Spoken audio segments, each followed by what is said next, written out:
আসসালামু আলাইকুম ওরহমাতুল্লাহি ওয়াবারাকাতুহু। Welcome back to my new video.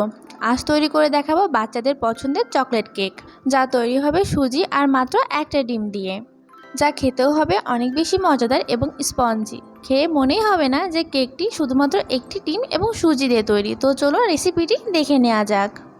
এর জন্য প্রথমে দিব একটা ডিম। এখন এর মধ্যে দিব হাফ কাপ চিনি। চিনিটা আপনারা আপনাদের স্বাদ অনুযায়ী ব্যবহার করতে পারেন।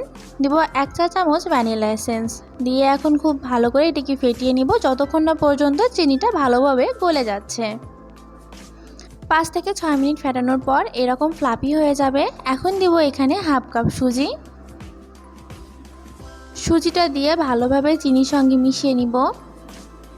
মেশানো হয়ে গেলে এখন এই সুজির মিশ্রণটাকে 10 মিনিটের জন্য রেস্টে রেখে দিব, এতে করে সুজিটা নরম হয়ে যাবে। 10 মিনিট হয়ে গেছে, সুজিটা ফুলে নরম হয়ে গেছে। আমি একটা চামচের সাহায্যে আপনাদের দেখিয়ে দিচ্ছি, দেখেই বুঝতে পারছেন সুজিটা নরম হয়ে গেছে। এখন এর মধ্যে শুকনো উপকরণগুলো দিব। এর জন্য দিব হাফ কাপ ময়দা বা আটা, দিব 1/4 কাপ কোকো পাউডার, 1 চা চামচ বেকিং পাউডার, হাফ চা চামচ বেকিং সোডা, সামান্য একটু লবণ দিয়ে এই সবগুলো উপকরণকে এখন ছেঁকে এই মিশ্রণের মধ্যে দিয়ে দিতে হবে। এখন এর মধ্যে অ্যাড করব 3 থেকে 4 টেবিল চামচ রান্নার তেল এবং 1 কাপ দুধ। দুধটা একবারে দেয়া যাবে না, প্রথমে অর্ধেক দিয়ে ভালো করে মিশিয়ে নিয়ে বাকি অর্ধেকটা দিয়ে দিব। এইভাবে দুইবার করে দুধটা মিশিয়ে কেকের ব্যাটারটা তৈরি করে নিব।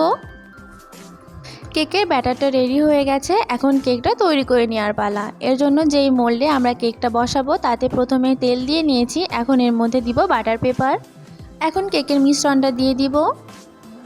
কেকের মিশ্রণটা দেওয়া হয়ে গেলে হাতের সাহায্যে এরকম ট্যাপ ট্যাপ করে এর মধ্যেকার সব বাবলস বের করে নিতে হবে।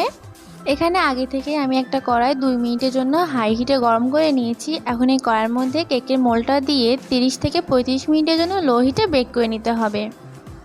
এরপর একটা কাঠির সাহায্যে দেখে নিব কেকটা তৈরি হয়ে গেছে কিনা।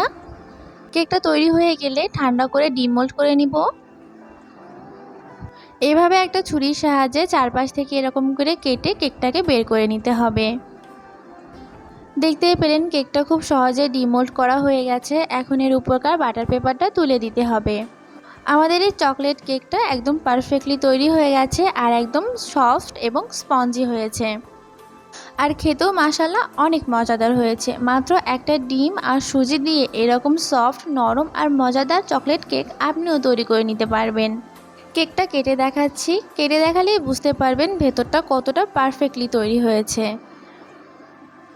এই কেকটা দেখে কেউ বুঝতেই পারবে না এটা সুজিতে তৈরি করা হয়েছে আর মাত্র একটা ডিম দিয়ে তৈরি করা হয়েছে। কেকটা এতটাই সফট এবং স্পঞ্জি হয়েছে। আশা করি আমার আজকের এই ভিডিওটি আপনাদের কাছে ভালো লেগেছে। দেখা হবে নতুন আরেকটি ভিডিওতে। আল্লাহ হাফেজ।